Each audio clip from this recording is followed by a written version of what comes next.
Hello, everyone. Welcome to the Daily Grind. My name is Kelly Johnson, your fun and friendly host. We are on episode 20 of season 2, the very best one yet.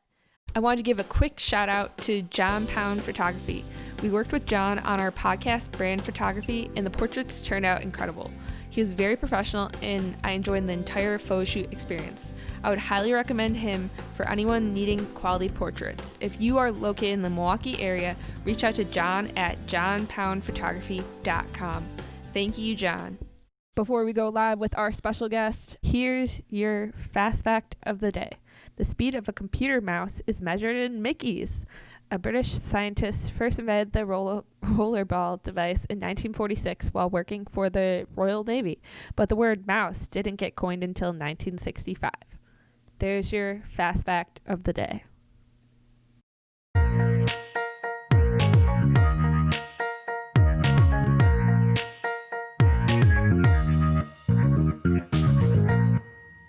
So we'll get this party started right away.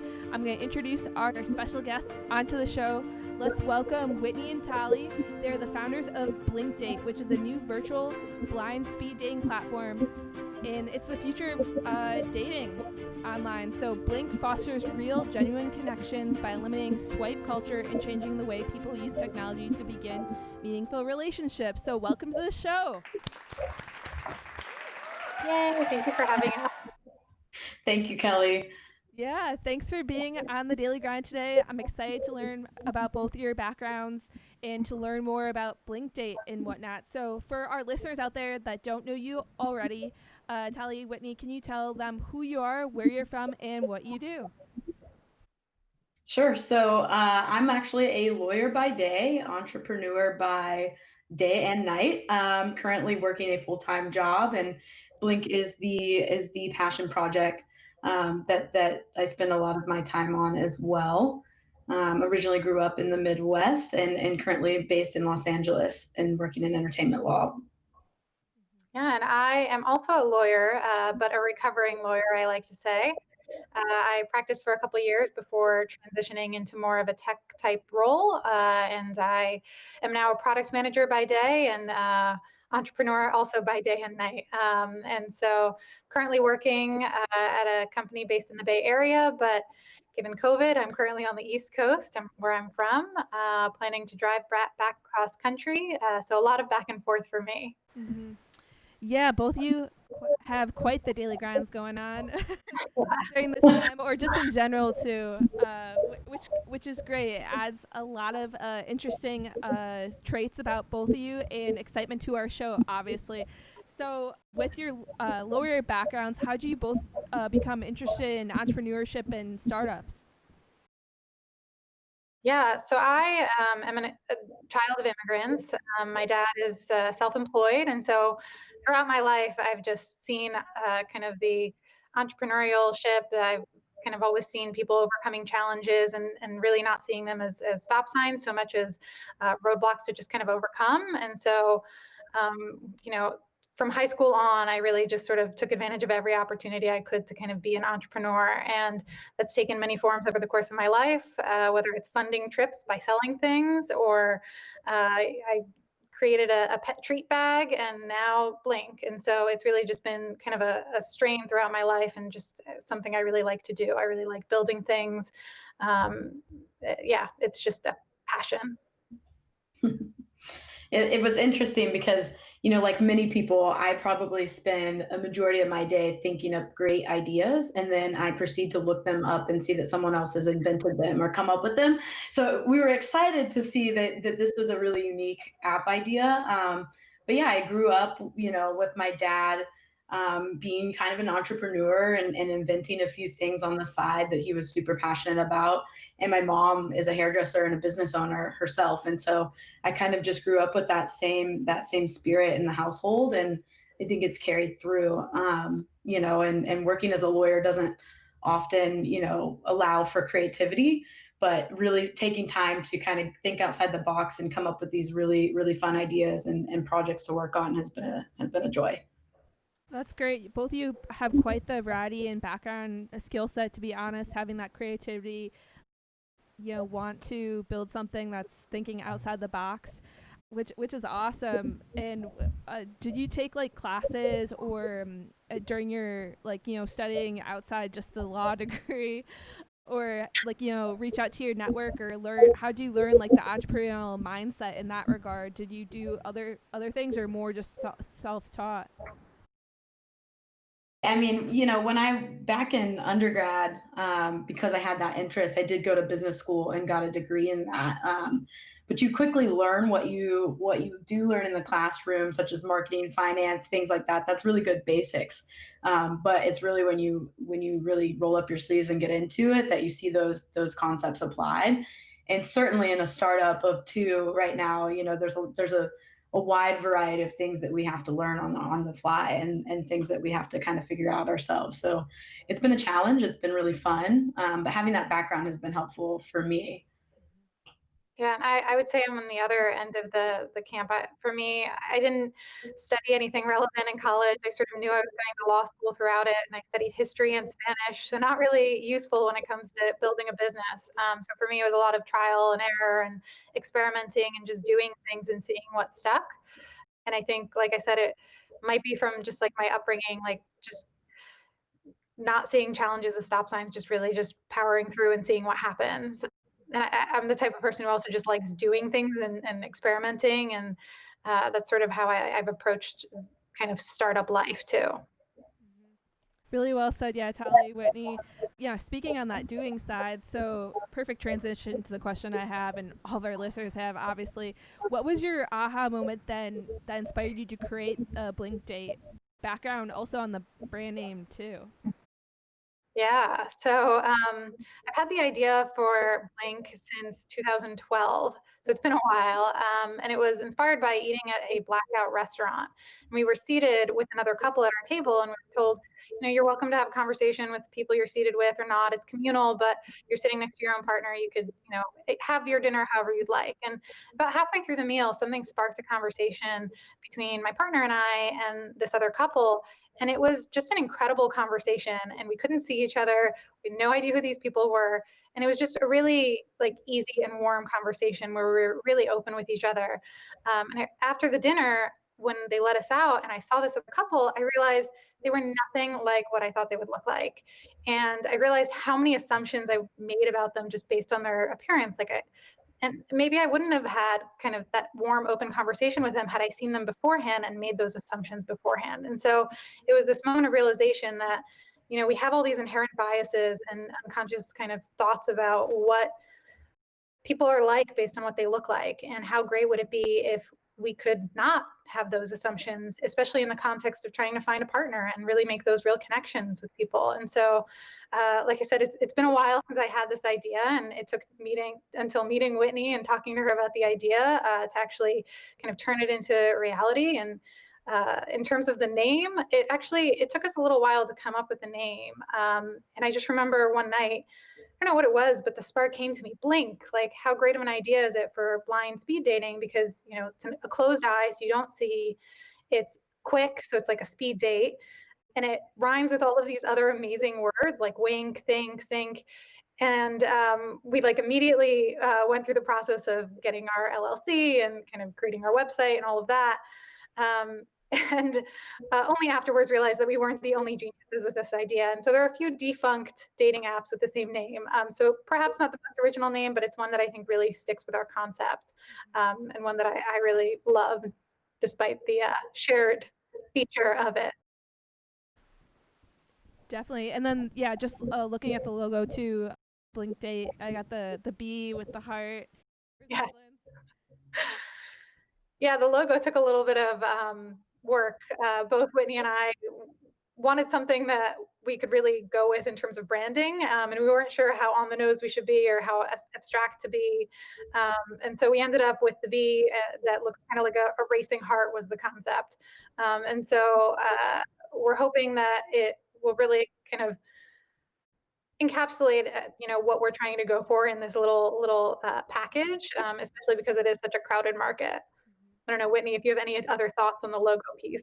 Yeah, I mean, what was interesting for us is typically when you design a logo, you think, okay, is it going to be on clothing or a billboard or something, all these things. But we had to realize that this is going to be on a tiny little app on your phone amongst other tiny little apps. And so we wanted something that could be branded and really, you see it and you know exactly what it is. And it would spread love, throughout any of the members. Everyone would see that on your phone and know exactly what that is. And that could grow. So that was really where we landed on the concept of going with something that actually looked good on the iPhone and the Android and things like that. Yeah, I think it's really catchy. The name, also to the logo, it's just easy to recognize right away. I think when it comes from the dating side, I like it spreading the love. Perfect tagline there. Spreading, just going from spreading love, spreading knowledge, sharing knowledge, using your experiences that you have. Both of you have the legal background, working in legal ops, technology. Whitney, you have experience working in entertainment law. Of all these experiences that you both have, how have they impacted this startup process for you and Blinkdate and grown it to where it is today, what you're currently working on?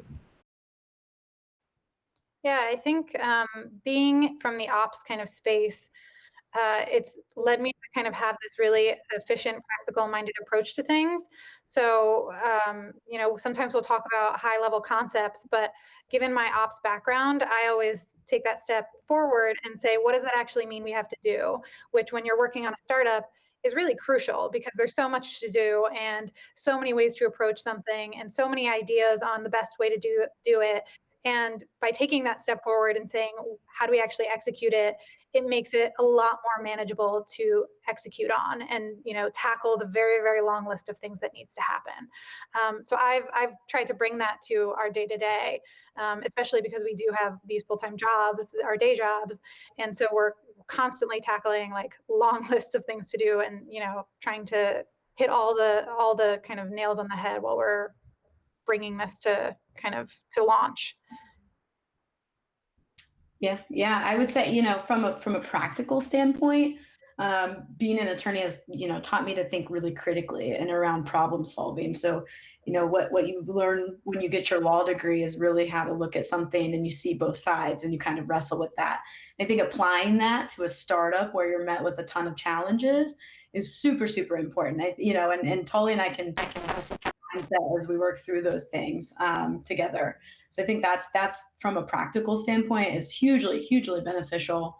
And from a passionate standpoint, I was always career focused. When I went to law school, it was the only thing I ever wanted to do. And I think, you find yourself putting a little time into dating or being on the apps that exist. And so I think, I was really passionate about an idea that could allow me to make real connections and really, meet someone who's like-minded and kind of take this more seriously because, for busy young professionals, you don't want to sit there and swipe all day or have, meaningless connections. And so I think both from a practical standpoint and from a passionate standpoint, it's really helped being, career focused and ended up being a lawyer and kind of pivoting to this. Yeah, really well said by both of you. Taly mentioning, being more efficient, being organized, being sure to take those steps to whatever goal that you're trying to achieve. And we're really goal driven on this podcast, so this is really great fit. Both of you guys sharing knowledge with our listeners out there. Whitney, you mentioned thinking critically. I think that's really important when it comes to problem solving. Again, going back to those goals, going back to what's on your timeline, whether it's if you are listening to this podcast and involved in that startup process as well, or someone that's has this idea and wants to go from there. So these are really great takeaways from both of you, just based on your backgrounds and your experiences so far in this process. So yeah, we're gonna get to the nitty gritty, the things that we love out here, Blinkdate. So tell us more about Blinkdate, how to use it, features and whatnot. Yeah, so like you said, it's about virtual blind speed dates. So what does that look like on the app itself? So it's a two-part process to match. You have the virtual blind speed date. So you put in your availability, we match you with somebody who fits the parameters of what you're looking for. You have your virtual blind speed date, and you tell us how it went, if you felt a connection or not. Now, both parties are obviously telling us this. In addition to that virtual blind speed date, we know love isn't blind. And so there is a small component where we take into account physical attraction. And essentially, you're seeing a single photo of your potential matches without any name or profile. So we're not about kind of making assumptions about who people are based on a quote that they put up or a photo of them with, whoever. We're really about like, could this person be of interest to you if you have a real connection with them? And so if both parties provide positive feedback, both on the virtual blind speed date and that one glance, then they have a match and they're able to continue the conversation via the app in our messaging system. Ideally, they'll take it offline, but until they're ready to, they'll be able to kind of continue talking in Blink. That's awesome. I really like the two-step approach here, expanding from going above and beyond just the typical speed dating experience. Because I know those aren't the best. I'll say. You can't get that real connection. And you guys talked about earlier in the introduction, that's what you want to do. You want to find a partner and find that real connection on both sides of the party. I think that's really important for that dating lifestyle and someone to eventually be the one type of thing. So it sounds like Blink Date is the dating app to go to. So can you share with us your target demographics of users on the platform and how our daily grinders can sign up? Yeah, totally. So, kind of like Taly touched on, we're really looking for people who are going to be vulnerable and jump into this process with us. We kind of realize that Blink isn't necessarily for everyone, and that's okay. I think the target demographic is, 20 to 30s, 40-year-olds, people who want to really find a partner and make a connection. We do have like the hip and young feels to it.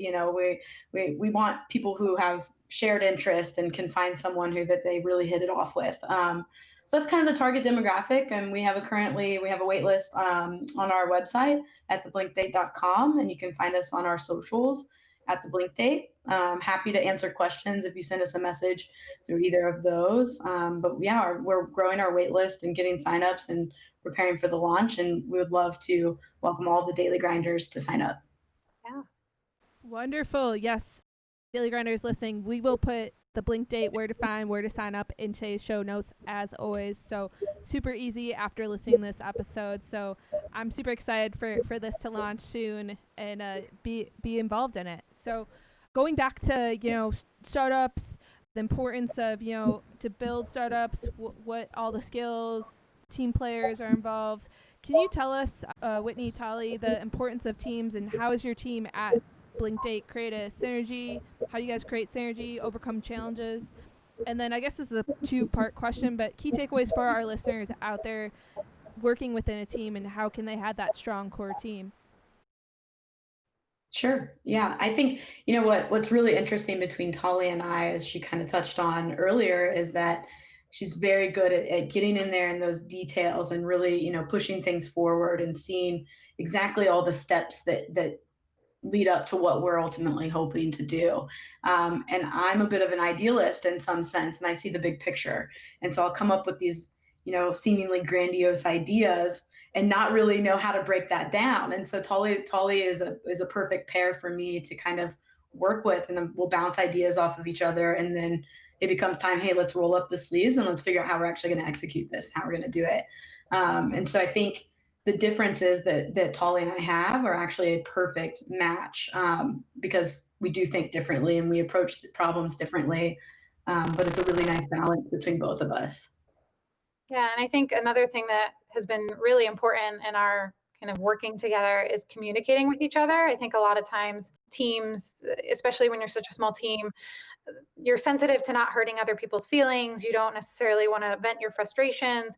Building a company is really hard, especially like the startup space. If you're in tech, like it's not easy. There's so many challenges. And if you're feeling frustrated or if something isn't happening or if you're understanding something one way, communicating is really the best way to get past that and to understand what's going on or what your differences are, or to get back on the same page. And so I think both Whitney and I have been really good about communicating with each other when we're feeling either down or confused or frustrated, or like we're, going through this alone. And I think that's fairly common in startups. Like, the trough of despair, I think it's called, if I'm not misremembering. And so I think just remembering that you're in it with someone and communicating with them, because they're in it too, and they might be having similar feelings and just not talking about it. I think that's really, really important. And I'm really glad that both Whitney and I are so open to communicating with each other without, thinking, oh, I'm going to hurt their feelings, or, oh, I'm going to bring them down, because it's really a valuable thing to have someone to do this with you. Yeah, likewise. Yeah, really well said. Both of you, again, touched on really great points that we can share with our listeners out there. You guys both having a different strengths, I think, is really important. That you can utilize them to create that strong core team, and then again having that open communication. I think it's applicable to not just the startup phase, just throughout the whole entire life cycle of a product or a service. So that's awesome. Do you have other key takeaways or other, I guess, traits or skill sets that teams should have or seek to have so they can utilize and be successful down the road? I think it's really important to remain open to learning. And I think it's always okay to say, you know what, I don't know this, but I'm eager to build this skill set or this, I always think of things as a tool belt. And so everything I do is just skill building and adding tools to my tool belt. Just, I always think of it that way, as to building myself so I can become more capable. And just always being open to learn. And I think that's super, super important. And especially through everything that we've done, we've been challenged in ways that are not our second nature, or things that we don't, work in every day. And so half the fun and half the battle is trying to figure out how to get it done. I think the other thing I would say, just to piggyback off that, is don't be afraid to fail. I think it's really common for people to not try something because they don't think they'll be good at it, or because they think they'll fail. And like, it's worth it to try and fail rather than not try at all. I know that sounds cliche, but you're not going to get anywhere if you don't try. But you might as well, and you're going to learn so much, like Whitney said, just by trying it, even if you do fail. So I think it's important to let go of that fear and just embrace the journey and embrace that learning. Really well said again. I think these are great takeaways for our listeners out there in overcoming challenges in a team and outside whatever their job position is or what they're doing on their own daily grind, which is awesome. So yeah, Whitney and Taly, both of you are making a significant impact in online dating through the Blink Date, obviously. How do you think this year has influenced the industry? I think it's changed a lot. COVID has really changed how people approach dating and online dating. I think, people are more hesitant to meet in person. Their lives have changed. They might be somewhere else temporarily. I think the dating industry is moving a lot towards video and phone dates, and people are becoming more open to that, which is awesome, because Blink really utilizes that kind of feature. And I think people are more open to meeting people virtually before meeting them in person. And so I think things have really changed. The landscape of online dating has really changed, and I think, we're part of that wave in having these virtual blind speed dates that are giving people the flexibility to have these dates wherever they are and find out very quickly whether or not they have a connection with someone.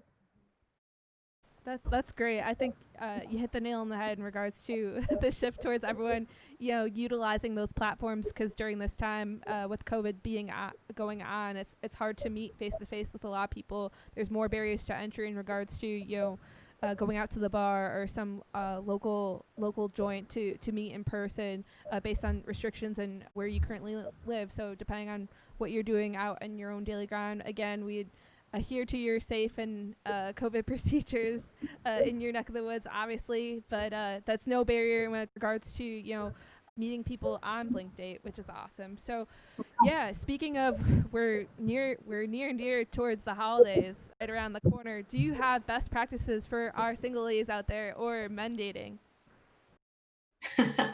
Well, I'm serially single myself, so I don't know if I'm fully qualified, but we'll give it a go.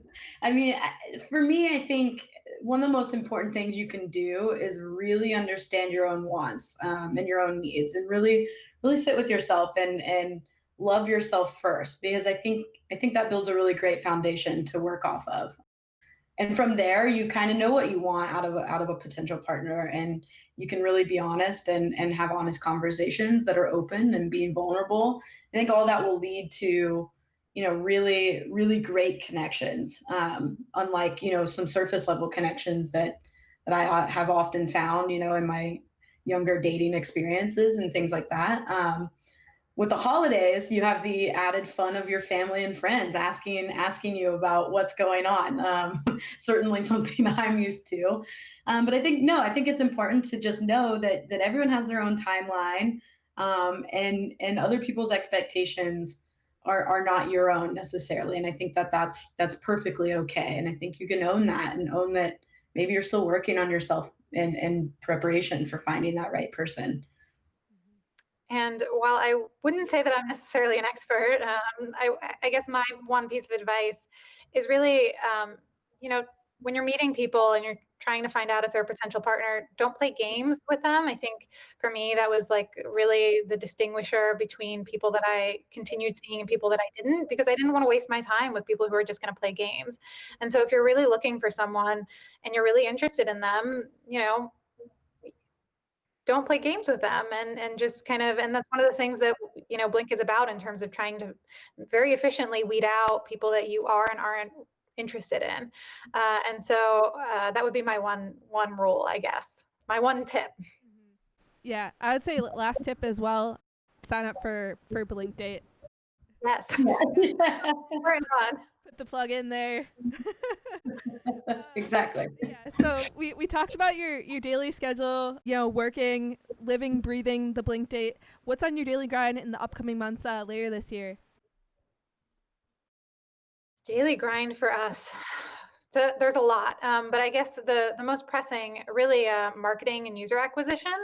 We discovered fairly recently that we can't really advertise on Facebook, Instagram, or TikTok because in the dating space, you have to be a dating partner, and in order to be a dating partner, your app needs to actually be downloadable, and ours isn't quite yet. It will be later this year, and so we're really trying to figure out different ways to reach users, and it's been a fun challenge. It's been one of those places that we've been learning a lot and trying to add things to our tool belt. And so that's really kind of the focus that we've had these past few weeks. Yeah. Yeah. Just like Taly said, I mean, we're really focusing on growing our reach. And we're super thankful, Kelly, for having us on the daily grind and being able to share about Blink. Wonderful, really well said. Yeah, it sounds like you guys got quite the grind going on, obviously in the back half of 2020, and soon 2021 is just around the corner as well. So yeah, crazy how time flies. So yeah, Taly, Whitney, do you have a word of the day to motivate our listeners out there, or even inspirational quote? Well, I've been really into this quote that comes from a song that I listen to every morning to get my day going recently, by Disclosure, and it's "Where your focus goes, the energy flows." And I think that's really helpful because in my daily life, we have a lot going on, but really focusing and being, optimistic about the results is super super important. I think the quote that I would share that I've found motivating over the course of my career, including a couple transitions, is "It's good to be lost in the right direction." And so, sometimes I don't know what I'm doing, but I know that I'm in the right place. And I find that to kind of be a really good reminder on a day to day basis that it's okay to just kind of be fumbling through some days because I know what I'm doing is what I should be doing and what I want to be doing. Really well said. These perfect quotes. I think both of you with today's episode very fitting with the Blink Date and the journey so far. So, as we say on the daily grind, keep up the grind. Last but not least, if our listeners have questions, comments, want to get in touch with you, can you remind them also how to sign up for the Blink Date? Yeah, that would be great. We would love to welcome any questions. We always love talking startups. We love talking entrepreneurship, and we love talking about dating and love because that's just fun.